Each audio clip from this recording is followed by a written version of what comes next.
Donald Trump's now infamous 2005 video, the one you've seen several thousand times in the last week, and the accusations that followed it have left a sour taste in the mouths of many, including a lot of Christians. Many are still standing behind Trump. Why is that? Syndicated radio show host, popular Christian author Eric Metaxas is here, also the author of, honestly, one of the best books written in the last 10 years. A book about Dietrich Bonhoeffer was just absolutely fantastic. Wow. I have to suck up. You sure I wrote it? See, you did. Okay. So, and by the way, also the author of a brand new book, If You Can Keep It, which Yes. I'm sure is every bit as good. It's actually much better. Is it? And shorter. Done. Yeah. So Christians are, in many cases, in a quandary. They want to vote not just for a man who represents their interests, but also for a decent man. Right. And they look at this tape and they say, this is an indecent man. So what should they do? Well, first of all, I think we have to be much more nuanced. There's no such thing as an indecent man or a decent man. As a Christian, okay, I say we are all indecent, we're all sinners, we're all broken. It doesn't mean that there aren't people that are more decent than others. But I think we're at a time in our political life and in our culture, actually that's kind of the point of the book, If You Can Keep It, is that we haven't been keeping the republic. Franklin said, if you can keep it. In other words, it's up to the people to keep the republic. For the last 30 or 40 years, we've not been teaching why we should love our country and on and on and on. I don't need to explain to you and your audience. And in a way, that's why we have this election. And I think things are different. Things are different. So you're saying, I think the impulse of a lot of people of faith is to say, you know what, I'm going to sit this one out. Right. Exactly right. But you're saying that Christians, maybe obligation is too strong, but they ought to vote for Trump because why? Okay. It's real simple. The idea that you could not vote, I find that it's purely to assuage our own consciences, to say, oh, I didn't dirty my hands by voting for that pig. Right. Well, guess what? You then elected the other pig. We have two imperfect candidates. We have to make the imperfect, difficult decision.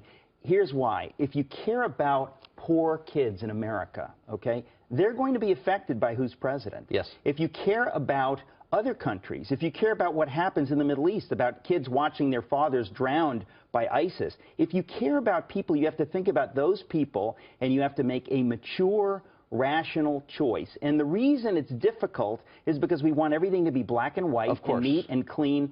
But my attitude is that we're at a point in our country right now where if Hillary Clinton is elected president, and by the way, if Christians sit home and don't vote, if people just say, I don't want to vote, or they vote for Gary Johnson or whoever else, Hillary Clinton will be elected.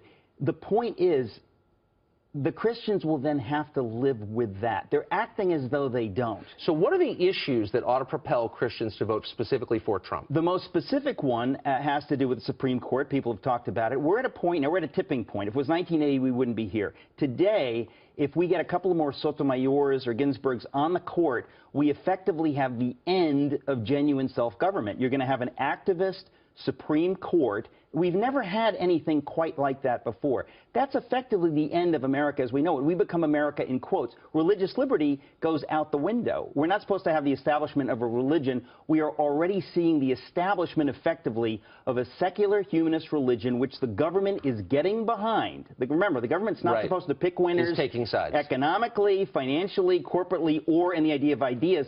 They're doing that with regard to marriage, with regard to the definition of the human person. That is already happening. If Hillary Clinton is elected, that's going to be so dispositive. It's going to change everything. Yes. People who don't understand that need to think about this because it's going to be a new America. Right. I'm very sorry to say So bottom line, you're not feeling it in order to feel virtuous. You know, that's not why you're voting. You're voting because... Well, it's not about my virtue, and it's not about the lack of virtue of Donald Trump. It's about the people who are going to be affected, just like I cite Wilberforce. He worked with horrible people because he's thinking of the African slaves. If you care about somebody, you sometimes have to work with people you don't like. You have to do things you don't like. I think for many people, voting for Donald Trump is that thing. But if you don't do it, God's going to hold you responsible for the policies of Hillary Clinton. There's no way to squirm out of it. Eric Metaxas has a great piece in the Journal making a lot of these points, which you should read. Thanks a lot for joining us. Thanks for having me.